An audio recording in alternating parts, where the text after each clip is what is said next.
My dear students, जैसा कि आप सभी जानते हो कि आपके BSPHCL में एक बम्पर भर्ती निकली हुई है और उसमें एक पोस्ट है TG3 टेक्नीशियन की और उसके फॉर्म भरे जा रहे हैं। अभी 20 तारीख से फॉर्म भरने स्टार्ट हुए थे, 19 जुलाई तक फॉर्म भरे जा रहे हैं और आप में से बहुत से बच्चे फॉर्म भर भी चुके हैं और कुछ अभी भरने जा रहे हैं।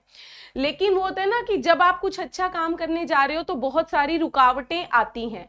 तो सेम ऐसे है कि हमारे जब ये इतनी अच्छी वैकेंसी आई तो कुछ बच्चों को ना थोड़ा सा डीमोटिवेट करने वाले ऑप्शंस, उनके मन में कई सारे डीमोटिवेट करने वाले सवाल भी आते हैं कि मैडम सैलरी कितनी रहेगी, क्या ये पोस्ट मेरे लिए अच्छी है नहीं है, ट्रेनिंग पीरियड है, कितना लंबा ट्रेनिंग पीरियड चलेगा, ट्रेनिंग पीरियड में कितनी सैलरी मिलेगी। तो भैया अगर आपको यहाँ पर एक बहुत अच्छे से मैं यहाँ पर आपको पूरी सैलरी कैसे कैसे कब कब कितनी कितनी मिलेगी उसका आपको मैं आज आपके इन सारे सवालों का जवाब दूंगी। और भाई क्योंकि अगर मैं सिर्फ TG3 की बात करूं तो इसी की आपकी 2000 वैकेंसीज निकली हुई हैं। ये एक छोटा नंबर नहीं है। सिर्फ इलेक्ट्रिकल ITI एक बैच, एक पर्टिकुलर ब्रांच ओरिएंटेड इतनी सारी वैकेंसीज एक लार्ज नंबर माना जाता है। तो जिन बच्चों ने अभी किसी भी वजह से, किसी भी दुविधा के चलते अभी तक फॉर्म ना भरा हो, पहली बात फॉर्म भर लीजिए। आखिरी 19 जुलाई का इंतजार मत कीजिए, तब तक फिर सर्वर में इशू आने लगेंगे। अब यहां पर बच्चों के दिमाग में आ रहा है मैडम मेरे को कितनी सैलरी मिलेगी और मेरा जो ट्रेनिंग पीरियड है वो 1 साल का है, 2 साल का है, और ट्रेनिंग पीरियड के दौरान मेरे को कितनी सैलरी मिलेगी, ट्रेनिंग पीरियड कंप्लीट होने के बाद मेरे को कितनी सैलरी मिलेगी। तो सैलरी से रिलेटेड आपके जितने भी आपके डाउट्स हैं वो मैं आज आपको सारे बता दूं।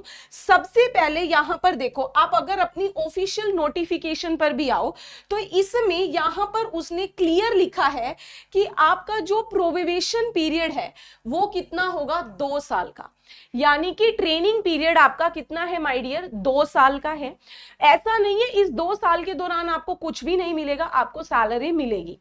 2 साल के प्रोहिबिशन पीरियड में जो आपको पे मिलेगी वो 92,000 से लेकर 15,500 रुपए की है। 92,000 से 1,500 रुपए की, 15,500 की है, ठीक है। लेकिन यहां पर बच्चों को लग रहा है कि मैडम पूरे 2 साल तक क्या यही मिलेगा? नहीं जी नहीं, ट्रेनिंग पीरियड भले ही 2 साल का है लेकिन ये जो 92,100 से लेकर आपकी 15,500 रुपए तक की सैलरी है ये सिर्फ और सिर्फ आपको लगभग 1 साल के लिए मिलेगी।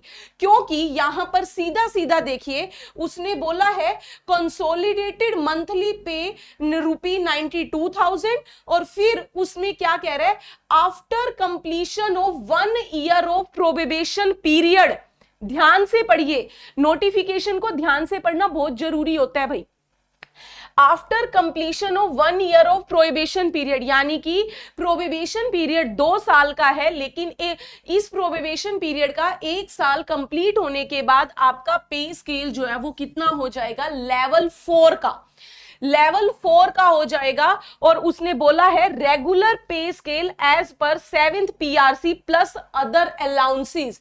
आपको बताऊं यहां पर जो आपका 7th PRC के मुताबिक 4th लेवल की सैलरी है ना वो मिनिमम आपकी 25,000 से शुरू होती है भाई।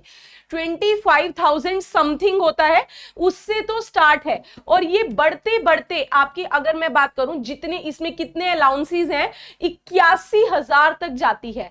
तो यानी कि शुरुआत में देखो गवर्नमेंट जॉब है, शुरुआत के 1 साल में ट्रेनिंग पीरियड जब काम सीख रहे हैं तब आपको सैलरी थोड़ी सी कम जरूर मिलेगी, लेकिन जैसे ही आपका 1 साल पूरा हो जाता है ट्रेनिंग पीरियड के दौरान ही आपको 25,000 से ज्यादा की ही सैलरी आपके हाथ में आने लगेगी।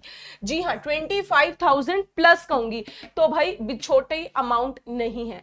10th के बाद ITI हो जाती है, उसके बाद आप तैयारी करके अगर जॉब ले रहे हो तो 30 आपका 25,000 रुपए मंथली आपके हाथ में आने लगेगा। और जैसे ही आप अपनी ट्रेनिंग पूरी कर लेते हैं, ट्रेनिंग कंप्लीट हो गई तो फिर आप अपने पूरे रेगुलर 7th पे स्केल पर आ जाएंगे, फिर तो आपका अमाउंट अच्छा खासा इंक्रीज हो जाता है। ठीक है। तो ये जिनके मन में सैलरी से रिलेटेड डाउट आ रहा है, भैया एक गवर्नमेंट जॉब है अच्छी, और बिहार में ही, अब जो खासकर बिहार के कैंडिडेट्स हैं उनके अपने ही स्टेट में जॉब लेने का बहुत अच्छी अपॉर्चुनिटी है। तो जिसने फॉर्म नहीं भरा, फॉर्म भर लीजिए। फॉर्म भरने से रिलेटेड अगर अभी भी आपको कोई प्रॉब्लम आ रही है तो आप मुझसे पूछ सकते हैं। मैं मिलूंगी आपसे नेक्स्ट वीडियो में नेक्स्ट क्वेश्चन के नेक्स्ट डाउट के साथ। तब तक ध्यान रखिए, बाय बाय, टेक केयर।